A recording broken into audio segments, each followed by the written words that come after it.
I'm going to be spinning all this fiber up onto a bobbin, so as I get going with my wheel, I filmed most of it and sped up some of it. But I did work on this bobbin all in 2 days course, and that meant it took a little longer than a day to get this whole bobbin done. But as I spun it up, I knew there were a few important key motions to spinning yarn. I had to keep the same direction the whole way, clockwise in this case, and I had to keep going for the whole entire bobbin as it went. Keeping the same consistency, draft method, supported woolen in this case, and I had to keep the wheel spinning on and on. So to keep that wheel going clockwise, I kick with my right foot first most of the time, and that means that the wheel gets spinning clockwise and I'm spinning away.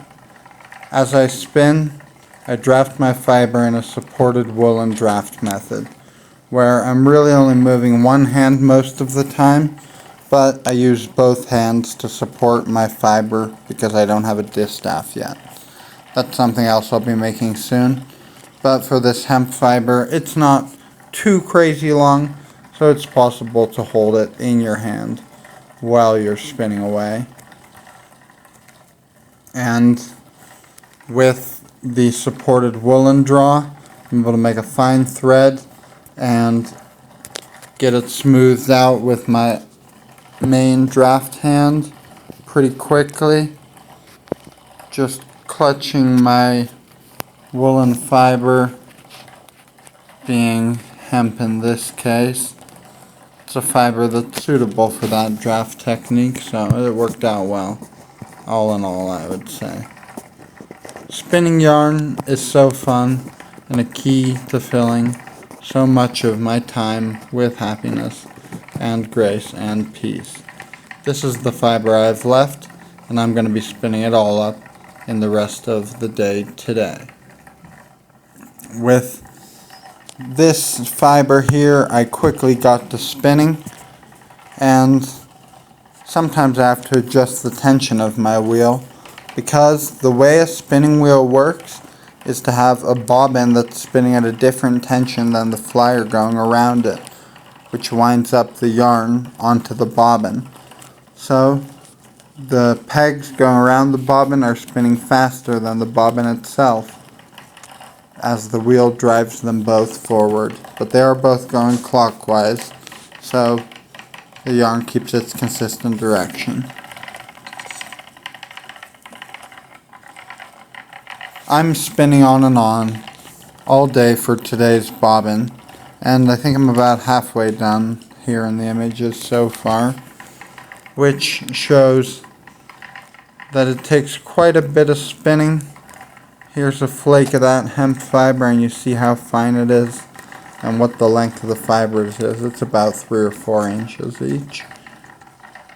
And with that fiber draw, I'm able to keep the yarn consistent by keeping the wheel at a similar pace most of the time, just with the camera sped up at some times to make the yarn show up a little faster. From up above, you can see that I treadle with a consistent pace, using both feet to propel the wheel into motion, constantly and consistently for the best result.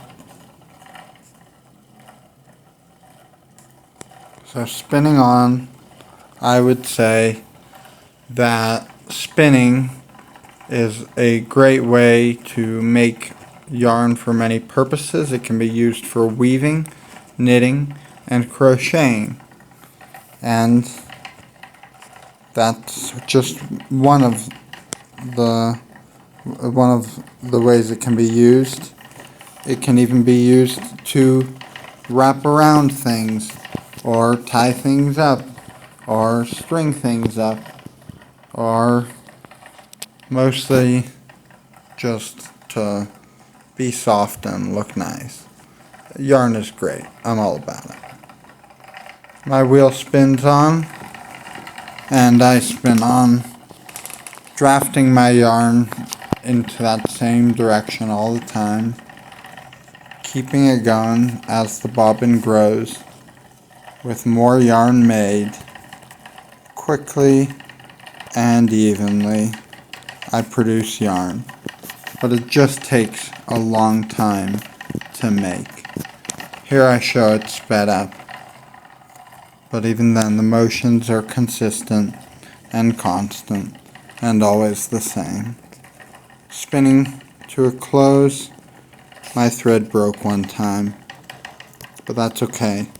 Although I was bummed, I was able to rethread the yarn and reconnect the fiber by holding the fiber next to the leader and beginning to spin the wheel. Fourth, into motion to make yarn on my wheel.